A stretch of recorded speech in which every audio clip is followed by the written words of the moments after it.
Assalamualaikum warahmatullahi wabarakatuh. Alhamdulillah, assalatu wassalamu ala rasulillah wa ala alihi wa ashabihi wa mawala. Sahabat-sahabatku yang semoga dilindungi Allah subhanahu wa ta'ala. Alhamdulillah, pada hari ini kita berada dalam bulan Ramadan, bulan Al-Quran, di mana Allah berfirman, Syahrul Ramadan alladzi unzila fihi al-Qur'an hudal linnas wa bayyinatin minal huda wal furqan. Al-Qur'an adalah sebagai hudan, sebagai petunjuk, sebagai solusi dalam kehidupan kita, dalam permasalahan yang kita hadapi saat ini maupun yang akan datang. Mungkin Ramadan kurang beberapa hari, tetapi Al-Quran tetap menjadi cuklak, tetap menjadi petunjuk yang akan menjadikan solusi dalam kehidupan kita. Sahabat-sahabatku yang dimuliakan Allah, solusi tersebut, petunjuk tersebut tidak akan berpengaruh apa-apa dalam hidup kita kalau kita tidak melakukan sesuatu terhadapnya. Sebagaimana kalau kita sering menggunakan Google Map tidak akan menunjukkan jalan yang kita inginkan kalau kita tidak memasukkan koordinat yang akan kita tuju. Demikian juga solusi. Al-Quran tidak akan menjadi solusi dalam hidup kita kalau kita hanya meletakkannya di atas rak-rak buku kita. Tetapi ada sesuatu yang harus kita lakukan. Kita harus memprosesnya. Dan tentu yang namanya proses itu tidak mudah. Karena itu kita perlu menikmati prosesnya. Kita perlu menikmati Al-Quran untuk menjadikan petunjuk dalam hidup kita. Para sahabat-sahabatku yang dimuliakan Allah, cara menikmati Al-Quran di antaranya yang pertama dengan membacanya tentu. Karena Al-Quran adalah sebuah kitab, maka hal yang perlu kita lakukan adalah membacanya. Dan membaca ini bukan hanya sekedar membaca, tetapi kita juga perlu mengetahui maknanya, mengetahui artinya.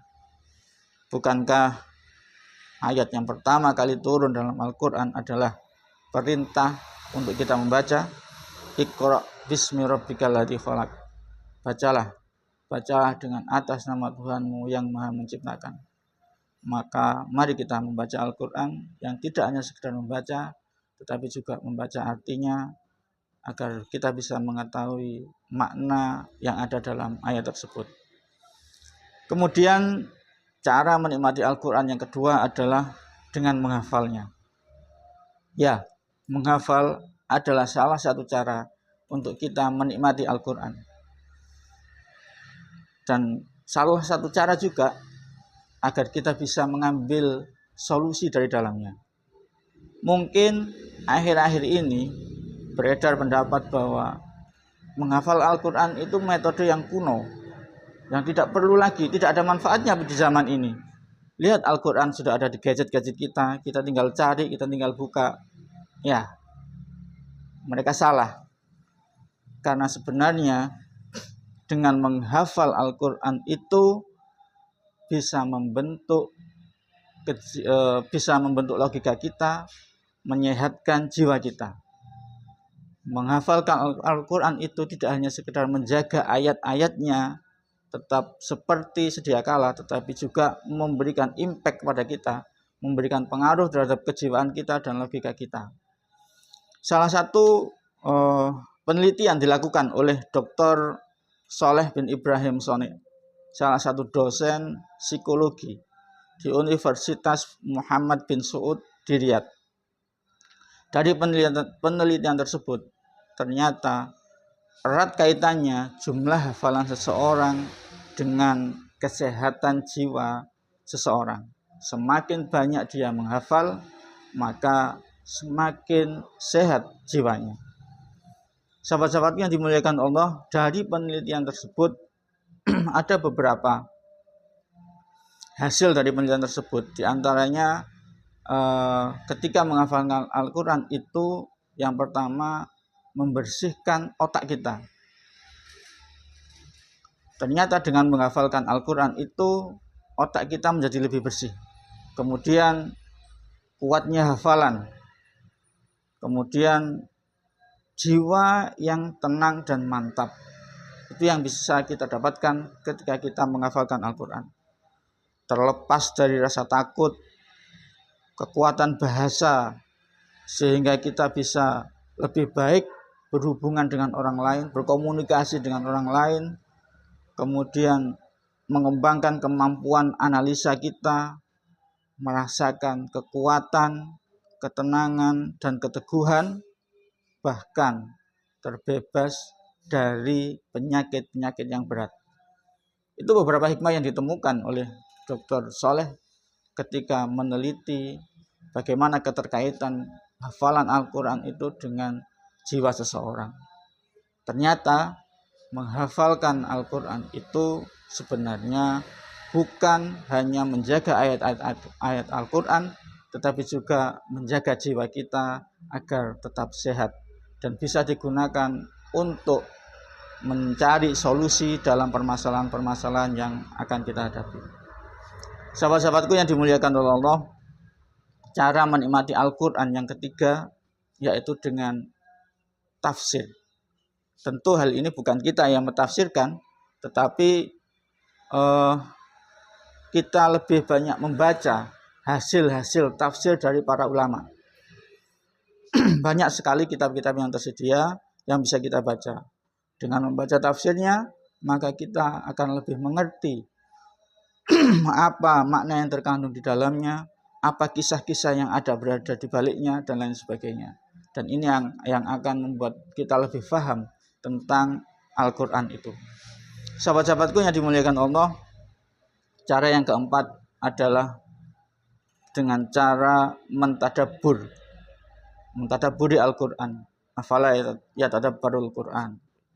Ini adalah satu perintah. Apa tadabbur itu? Tadabbur adalah menjadikan Al-Quran itu sebagai inspirasi hidup kita. Mungkin ini jarang kita lakukan, bahkan tidak pernah mungkin, tetapi ya dengan keterbatasan ilmu kita, tadabbur ini ketika kita sudah mentadabburi satu ayat, maka perlu juga kita mendiskusikan, kita mencek pemahaman kita terhadap ayat tersebut dengan seseorang yang kapabel, seseorang yang ahli dalam bidang Al-Quran. Kenapa? Agar pemahaman kita tentang ayat tersebut tidak melenceng dari pemahaman ulama-ulama yang terdahulu. Namun sebelum kita berdiskusi, ada beberapa langkah-langkah kecil yang perlu kita lakukan dalam mentadabburi Al-Quran.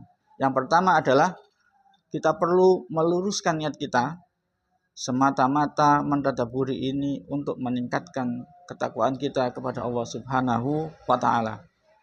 Hal ini penting karena dengan niat itulah amal seorang mukmin itu dibesarkan atau tidak mempunyai nilai apa-apa di hadapan Allah. Yang kemudian setelah niat kita benar-benar untuk mendekatkan diri kepada Allah, yang selanjutnya adalah membaca Al-Quran dan mengerti artinya. Jadi tidak hanya sekedar membaca ayatnya saja, tetapi kita juga perlu membaca terjemahannya. Kemudian kita perlu juga merenungi kandungan-kandungannya dengan baik dan menghubungkannya dengan kebutuhan kita hari ini.